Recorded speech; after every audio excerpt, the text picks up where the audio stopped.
Invest expert চ্যানেলে আপনাদের সবাইকে স্বাগতম। আজকে আপনাদের সাথে কয়েকটা শেয়ার নিয়ে কথা বলবো এবং আড্ডা দিব। সেজন্য আজকে হুট করেই আপনাদের সাথে চলে আসা। কিছু জিনিস আমার চোখে পড়েছে, একটা বিষয় আমার চোখে পড়েছে, সেই বিষয়টাই আপনাদের সাথে শেয়ার করার জন্য আসলে আজকে ভিডিও বানানো। দেখেন, এইখানে অ্যাপেক্স ফুটওয়্যার লিমিটেড এই কোম্পানিটি আর গতদিন ডিভিডেন্ড ঘোষণা করেছে, বেশ ভালো ডিভিডেন্ড দিয়েছে। 10% স্টক আর 35% বোনাস, মানে cash bonus. 10% stock, 35% cash bonus. দেখেন, সে গতানুগতিকভাবে এইরকমই ডিভিডেন্ড সে দেয়, বেশ ভালো কথা, বেশ ভালো কোম্পানি, আমাদের দেশে রেপুটেটেড কোম্পানি, বেশ ভালো চলে, তার ব্র্যান্ড ভ্যালু বেশ ভালো। দেখেন, গতদিন ডিভিডেন্ড দেওয়ার পরে আজকে তো তার শেয়ার হল্ড থাকার কথা, বা শেয়ার পাবলিক কিনতে চাইলেও পাওয়ার কথা নয়। কিন্তু আজকে কি হয়েছে, বাজারে হয়েছে কি দেখেন। একটা সময় এই যে দেখেন, আজকের এই দিনে তো একটা সময় দিনের কোন সময় সে 259 টাকা পর্যন্ত পৌঁছেছিল, ক্লোজিং কততে দিছে? 243 টাকায়। কেন হইল, কি কারণে হইল? এর তো ডিভিডেন্ড হিস্ট্রি অনেক ভালো এবং ডিভিডেন্ডও অনেক ভালো দিয়েছে, তো পাবলিক তো আজকে এর শেয়ার পাওয়ার কথা নয়। কিন্তু আজকে পজিটিভ থাকার বিপরীতে নেগেটিভ হলো। এখন আপনারা বলবেন, ভাই মার্কেট খারাপ, মার্কেটের ইন্ডেক্স পতন হয়েছে, তো সাথে তো এই শেয়ারটা পতন হবে। ভাই, অন্য সব শেয়ারের কথা বাদ দেন, এই শেয়ারটা তো ভালো ডিভিডেন্ড দিছে, এবং ভালো ডিভিডেন্ড বলতে কি, সে তার ধারাবাহিকতা বজায় রাখছে। সো তার তো প্রাইস আজকে তো পাওয়ার কথা না, আমরা তো কোনো শেয়ার বসাইলেও তো পাওয়ার কথা না, বাট সে শেয়ার দিছে। দেখেন, এখানে হয়েছে কি, এত বড় একটা বিয়ারিশ পিন বার ক্যান্ডেল দিয়েছে, যে ভলিউম দেখেন। এ যাবৎকালে এই দিনের পর থেকে তার মানে কি 8ই নভেম্বর 2023, প্রায় 1 বছর হইল, এ যাবৎকালে এত ভলিউম আর নেয় নাই সে। কিন্তু আজকে এত ভলিউম কি কারণে হয়েছে? এখানে সাধারণ পাবলিক, আমি বলবো, ধোঁকা খেয়েছে। প্রমাণ চান? আমি প্রমাণ দিব, আসেন সামনে আসেন, আমি প্রমাণ দিব। দেখেন, এত বড় বিয়ারিশ ক্যান্ডেল, সাথে নিচে এত বড় ভলিউম, সকালবেলা এইটার বাই প্রেসার দিয়েছে, বাই প্রেসার দিয়ে প্রাইসটা একটা লেভেল পর্যন্ত নিয়েছে, এবং সেইখান থেকে বড়রা, ইনস্টিটিউট হোল্ডার বলেন, স্মার্ট মানি বলেন, মামুরা বলেন, যাই বলেন, তারা এখানে সেল প্রেসার দিছে। এইখানে পাবলিককে চুনা বানাইছে, চুনা বুঝেন, আমাদের গ্রাম অঞ্চলের ভাষায় বলে, মানে বোকা বানাইছে তাদেরকে, যে না, এই স্টকটা তার পাবো না, বাড়তেছে। দেখেন, বাড়ছেও ঠিকই। এখানে পাবলিক পার্টিসিপেশন হয়েছে, পাবলিক তার হাতে থাকা শেয়ার, অন্য কোন শেয়ার যেগুলো অনেক লসে আছে সেগুলো বিক্রি করে দিয়ে এই শেয়ারটা কেনার চেষ্টা করেছে। দিন শেষে কি হয়েছে, যে শেয়ারটা সে 10% 20% লসে ছিল, সেই শেয়ারটা বিক্রি করে দিয়ে এই শেয়ারটা ধরেন 250 টাকায় কিনেছে। আলটিমেটলি সে কিন্তু আজকে লুজার, দুই দিক দিয়েই লুজ হইল সে। একে তো যে শেয়ারটা সম্ভাবনাময় ছিল, বা কোনো কারণে, বা কোনো মার্কেটের ইন্ডেক্সের কারণে হোক, বা যেগুলো জেটে চলে গেছে সেই শেয়ারগুলো 20-30% লসে আছে, সেই শেয়ারগুলো বিক্রি করে দিয়ে সে ভাবছে যে না, আমি এখন ফান্ডামেন্টাল শেয়ারে যাব। আমি যেহেতু একটু নন ফান্ডামেন্টাল শেয়ারে ছিলাম, তো সেইখানে ধরা খেয়েছি, জেটে চলে গেছে, তো আমি একটু ফান্ডামেন্টাল শেয়ারে যাওয়ার চেষ্টা করি। সে কি করছে, সে শেয়ারটা, তার নন ফান্ডামেন্টাল শেয়ারটা লসে বিক্রি করে দিয়ে সে ফান্ডামেন্টাল শেয়ারে ঢুকতে গেছে। সে এইখানে লুজার। সাধারণ বিনিয়োগকারীরা কোথায় যাবে বলেন? দেখেন, এত বড় ভলিউম নিছে, এইটাতে কি মনে করতেছেন আপনারা, যে এখানে স্মার্ট মানি ঢুকছে? না, ওরা সুযোগ নিছে, বিক্রি করার সুযোগ নিয়েছে, আপনি সেই সুযোগ করে দিয়েছেন। তারা এই ডিভিডেন্ডের ইস্যু করে তারা তাদের হাতের শেয়ারগুলা একটু উচ্চ দামে সেল করেছে। এখন আপনি বলবেন, ভাই ডিভিডেন্ড যা দিছে, যতটুকু কমছে, এটা তো আমার পোষাই যাবে। 10% স্টক দিছে, 35% ক্যাশ দিছে, তাহলে 35% ক্যাশ কয় টাকা? 3.5 টাকা হয়, 3.5 টাকা মাত্র। কিন্তু এই স্টকটার দাম কমেছে কত দেখেন, একদম টপ থেকে 160 থেকে 42 টাকা বা 43 টাকা লেভেলে। তাহলে কত হইলো? এখানে 17 টাকা। 17 টাকার কাছে 3.5 টাকা কোনো বিষয়? আপনারাই বলেন। বলুন ভাই আমাকে তো স্টক দিছে, আমি তো স্টক খাবো, 10% আমি স্টক পাবো। ভাই স্টক যখন আপনার রেকর্ড ডেট ক্লিয়ার হয়ে যাবে তখন স্টকটা কি এই প্রাইসে থাকবে? এর সাথে প্রাইস অ্যাডজাস্টমেন্ট হলো না। আমি কখনোই স্টক দেয়াকে আমি কখনো ডিভিডেন্ড হিসেবে কাউন্ট করি না, কারণ ওটা আমি টাকা দিয়েই কিনি। কারণ হচ্ছে আমি আমার যখন স্টক দিচ্ছে তখন আলটিমেটলি প্রাইসটা কারেকশন হচ্ছে বা প্রাইসটা অ্যাডজাস্টমেন্ট হচ্ছে। তার মানে কি আমার প্রাইসটা ফল করতেছে। আমি 20 টাকা দিয়ে শেয়ার যদি কিনে থাকি, স্টক খাওয়ার পরে হচ্ছে সে 15 টাকায় আসলো, তারপরে 5 টাকা আমার নাই, তারপরে আমি এই শেয়ারটা কিনেই নিচ্ছি। স্টক কোনো ডিভিডেন্ড না। এটা এটা আমাদের বাজারে কেন স্টক ডিভিডেন্ড দেয় আমি আই ডোন্ট নো। এটা আসলে আপনার কাছ থেকে টাকাটা কোম্পানি নিয়ে নিচ্ছে, তার হচ্ছে ক্যাপিটাল বাড়ানোর জন্য এই 10% স্টক দিয়ে আপনার কাছ থেকে টাকাটা নিয়ে নিচ্ছে। শুধু কি এইটা এরকম হয়েছে? এই অ্যাপেক্স ফুটওয়্যারটাই আজকে এরকম হয়েছে? এর প্রিভিয়াস ঘটনা আছে, আপনারা তো এই ঘটনাগুলো কখনোই মনে রাখেন না। মনে রাখেন না দেখেই আজকে আপনাদের এই অবস্থা। চলেন আপনাদের দেখাই। দেখেন লিন্ডিবিডি, আমি বারবার করে বলেছিলাম লিন্ডিবিডির এইখানে কারেকশন লেভেল, মানে এইখানে তার দম শেষ। এখানে সি হয়েছে, ইলিয়ট ওয়েভের সি, এইখানে সি কমপ্লিট হয়েছে এবং এইখানে অর্ডার ব্লক আছে, অর্ডার ব্লককে ট্যাপ করে এবং উপরের দিকেও গেছে। যে কি হয়েছে দেখেন, এই দিন কিন্তু তার ডিভিডেন্ড ঘোষণা ছিল এবং পরের দিনের ঘটনা এটা 30-35% বাড়ছিল, আমার ভালো করে মনে আছে। এবং একই রকম চেহারার ক্যান্ডেল, একই রকম ভলিউম। আর অ্যাপেক্স ফুটওয়্যার এর সাথে যদি আপনি কম্পেয়ার করেন, সেম ঘটনা, আপনারা একই ঘটনা পুনরাবৃত্তি দেখতেছেন। দেখেন এই জায়গাটাতে কি হয়েছে, এত বড় বিয়ারিশ স্পিন বার দিয়েছে, সাথে এত বড় ভলিউম। তার মানে কি এইখানেও পাবলিককে চুনা লাগাইছে। দেখেন এরপর থেকে এই স্টকটা কখনোই ওইদিকে যায় না। এই স্টক রেকর্ড ডেট শেষ হওয়ার পরে দেখেন কি হচ্ছে, আলটিমেটলি প্রাইস কিন্তু বামে হল্ট। তার মানে কি বায়ার নাই। সে কত টাকা থেকে, 1800 টাকা থেকে আজকে প্রাইসটা 1100 টাকা। তার মানে 700 টাকায় আমার এখানে অ্যাডজাস্টমেন্ট হয়েছে। ডিভিডেন্ড দিছে কত, 400% না 450%। তার মানে কি আপনি 450 টাকা পাইছেন, কিন্তু এইখানে প্রাইস কারেকশন হয়েছে 700। কি ছেলে খেলা?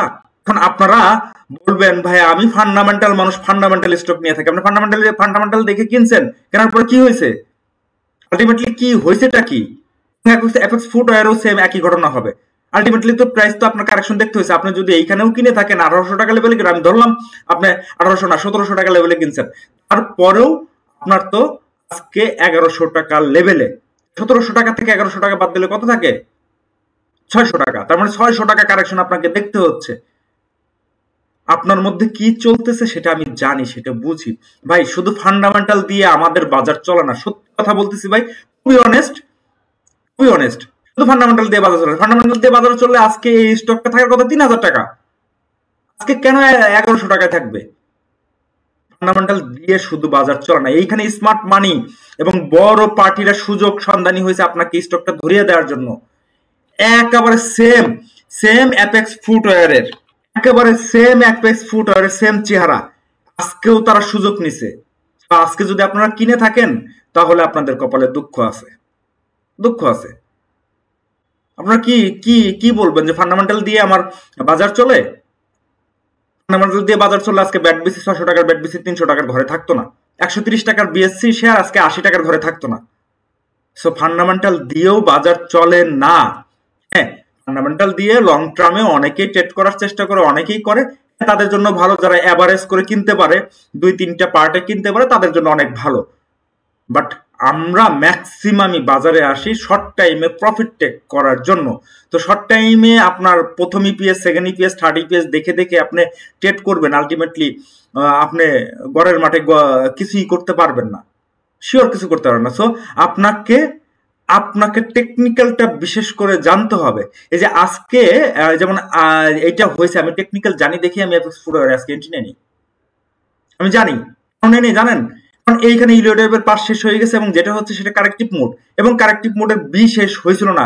বির এইখানে অর্ডার ব্লক আছে, এসএমসি অনুযায়ী অর্ডার ব্লক আছে এবং ইলিয়ট ওয়েভ অনুযায়ী বি, এখানে বি হচ্ছে, এবং প্রাইস অ্যাকশন অনুযায়ী দেখেন এখানে 42 ক্যান্ডেল দিচ্ছে, এবং কি ভ্যালিড অর্ডার ব্লক থেকে বা ভ্যালিড ওবি থেকে, বি থেকে এখানে ট্যাপ করে নিচের দিকে আসতেছে।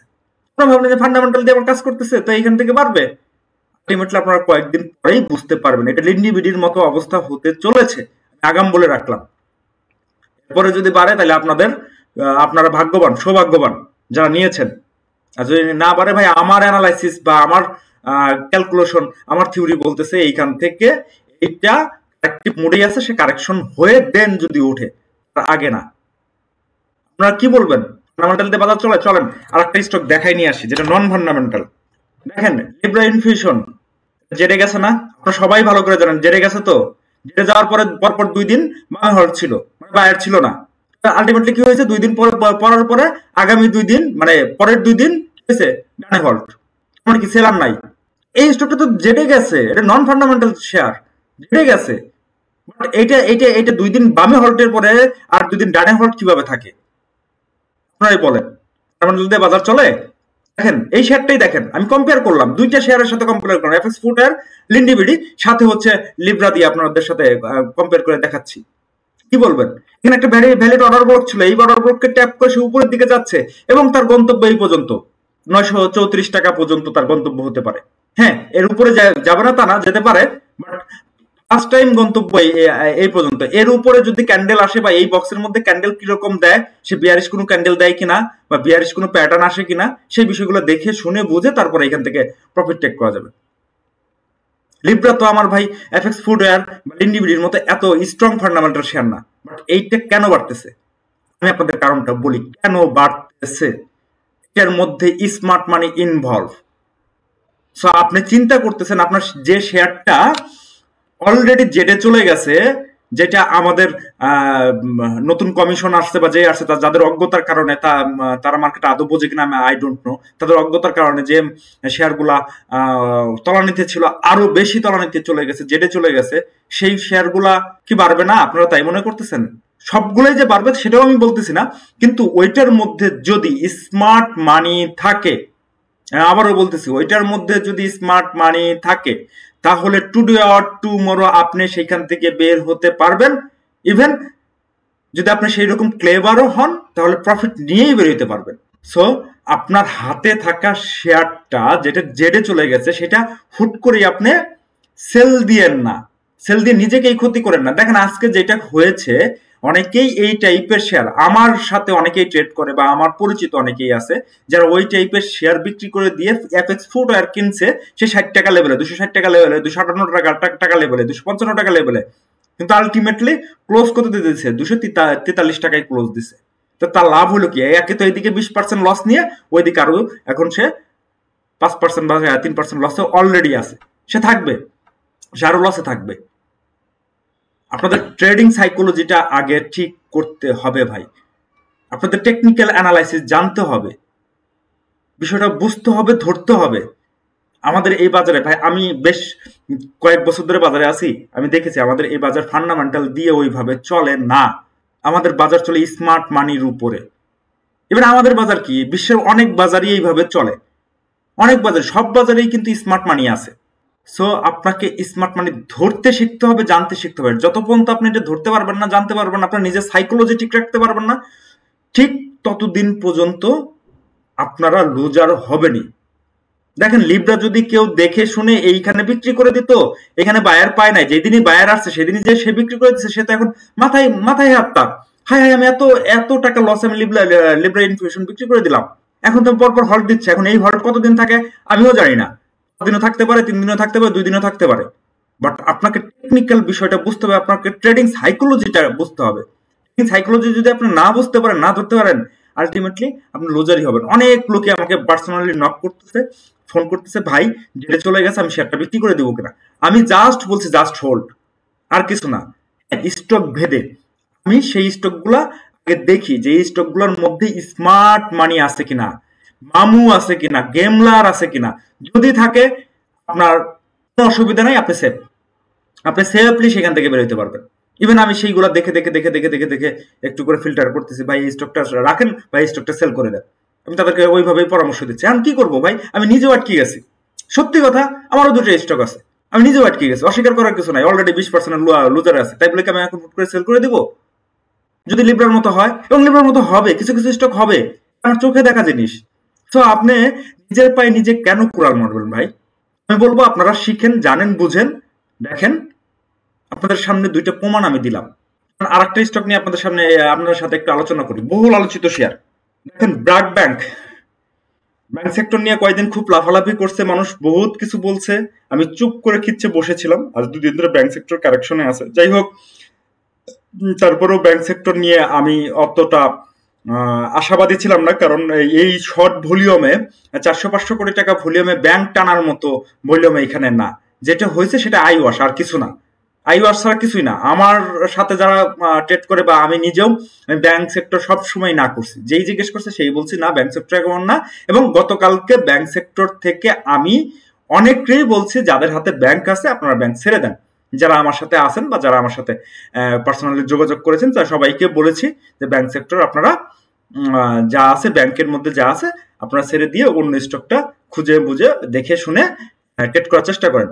তো দেখেন ব্যাংক সেক্টর আজকেরও কারেকশন আছে। যাই হোক, আমি পুরো ব্যাংক সেক্টর নিয়ে এখন আলোচনা করতে চাচ্ছি না, আমি আলোচনা করতে চাচ্ছি হচ্ছে ব্র্যাক ব্যাংক নিয়ে। দেখেন ব্র্যাক ব্যাংকের এ বি সি, সি এইখানে একদম অলমোস্ট সি এখানে কমপ্লিট হয়েছে অ্যাজ পার ইলিওটিভ অনুযায়ী, টেকনিক্যাল ভাষায়। এবং এই যে ডাকটা দেখতেছেন, এই যে গাঢ় কালারের বক্সটা দেখতেছেন, এই বক্সটা হচ্ছে অর্ডার ব্লক, ওবি এসএমসি অনুযায়ী ওবি। এইখানে এই ওবি কে ট্যাপ করে সে নিচের দিকে আসতেছে। এখন দেখেন সবচেয়ে মজার বিষয় কি, এই দিন এই ক্যান্ডেলটা দেখেন 26শে সেপ্টেম্বর। যদিও এই 2 দিনে আমি ভিডিও কোনো বানাই নাই, এজন্য এটা নিয়ে আলোচনা করে নেই। যেহেতু আজকে বানাচ্ছি সেহেতু আজকে আলোচনা করতেছি এটা আপনাদের সাথে একটু। যেহেতু আপনাদেরকে সবসময় আমি সতর্ক করে থাকি, স্টক কেনা খুব সহজ, কিন্তু বিক্রি করে লাভ করে প্রফিট করে সেই প্রফিটটা হজম করা খুবই কঠিন। আমি জানি সেটা ইজিলি কেনা যায়, বাট সেখান থেকে প্রফিট করে বের হওয়া মারাত্মক সাইকোলজিক্যাল একটা বিষয়। তো সেই বিষয়টাই আপনাদেরকে আগে ভালো করে জানতে হবে, বুঝতে হবে। দেখেন এই ক্যান্ডেলটা 26শে সেপ্টেম্বর কি হয়েছে, এখানে একটা বিয়ারিশ পিনবার দিছে, একদম এক্সট্রিম লেভেলের বিয়ারিশ পিনবার দিছে। প্লাস নিচে ভলিউম দেখেন, এ যাবৎকালের এত ভলিউম আর হয় নাই। হুট করে এত ভলিউম হয়েছে, পার প্রাইস অ্যাকশন অনুযায়ী এইখানে ফ্রিডিং হয়েছে, এইখানে স্মার্ট মানি ফিডিং করেছে। এবং এইখানে আমার ইলিওটিভ এবং এসএমসি অনুযায়ী এখানে একটা পয়েন্ট আছে, যে পয়েন্ট থেকে প্রাইস কারেকশনে যেতে পারে। এবং এর সিগন্যাল, অ্যাকচুয়াল সিগন্যাল এই দিন 26শে সেপ্টেম্বর। এখনো যারা আপনারা শেয়ারটা নিয়ে আশাবাদী হচ্ছেন বা শেয়ারটা নিয়ে আপনারা ধৈর্য ধরে বসে আছেন বা শেয়ারটা এন্ট্রি নেওয়ার চিন্তা করতেছেন, তারা একটু সতর্ক থাকবেন। আমি বলতেছি না এখান থেকে বাড়বে না, আমি সেই কথাও বলতেছি না, এখান থেকে বাড়তে পারে। বাট আপনার টেকনিক্যাল অ্যানালাইসিস অনুযায়ী এবং আমার অ্যানালাইসিস অনুযায়ী, এটা আমার সম্পূর্ণ ব্যক্তিগত মতামতের ভিত্তিতে আমি বলছি, এইখান থেকে প্রাইস কারেকশন হতে পারে। বলতেছি না যে হবেই, কিন্তু হতে পারে। এবং আমার টেকনিক্যাল সব দিক থেকেই আমাকে এটা সেল সিগন্যাল দিচ্ছে, এখানে আমাকে কখনোই বাই সিগন্যাল দিচ্ছে না। আপনারা যারা এটা নিয়ে প্ল্যানিং করার চেষ্টা করতেছেন, আপনারা একটু ভেবে চিনতে, একবার ছেড়ে 10 বার ভেবে চিনতে আপনারা এটা নিয়ে প্ল্যানিং করার চেষ্টা করবেন। হ্যাঁ, অনেকেই যখন এটা ব্রেকআউট করে বেড়ে যাবে তখন বলুন ভাই আপনার অ্যানালাইসিস ভুল। হ্যাঁ আমি ভুল, আমি মেনে নিব, তখন আমি ভুল। এটা থেকে ব্রেকআউট করে উপরে উঠে যাবে, যাক 100 টাকা হোক, আমার কোনো যায় আসে না। বাট আমার ম্যাক্সিমাম ক্ষেত্রে যেটা ঘটে সেই জিনিসটাই আমি দেখার চেষ্টা করি। দুই একটা রেয়ার কেস হতে পারে, মার্কেটে শিওরিটি বলতে 100% শিওরিটি বলতে কোনো জিনিস নাই, হতে পারে। বাট আমার অ্যানালাইসিস অনুযায়ী, আমার সব থিওরি অনুযায়ী, আমার ক্যালকুলেশন অনুযায়ী ও এখান থেকে বিয়ারিশ সিনারিও দেখাচ্ছে।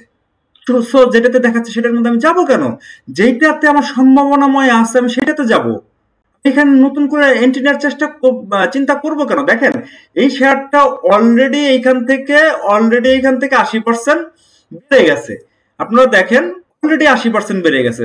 তো 80% বেড়ে যাওয়ার পরে তখন আমি কেন এন্ট্রি চিন্তা করবো এই শেয়ারটাতে?